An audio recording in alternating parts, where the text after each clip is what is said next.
sözlerini unutup Gezirmegin güzel yarim Vay sen mendim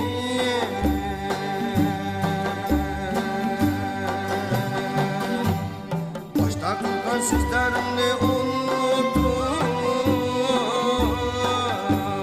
Gezirmegin güzel yarim Vay sen mendim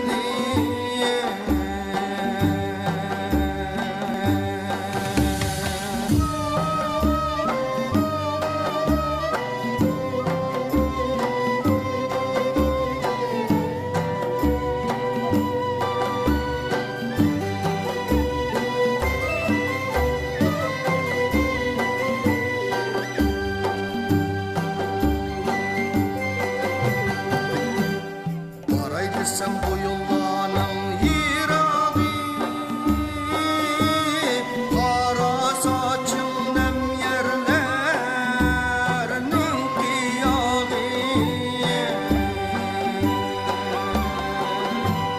Yalnız evde fırlalı olduram siz Ah Melikem elimizdir Vay çırağı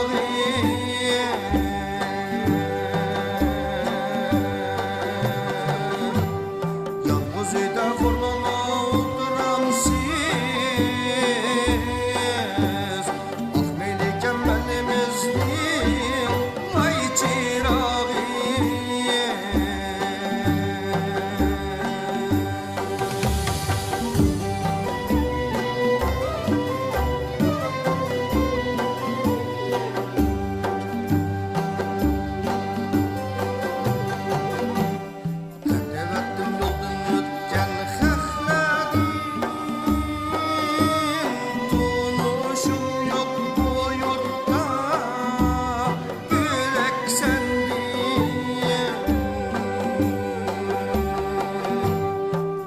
Kılgan sözlerini unutup Gezirmegin güzel yarim Vay sen mendim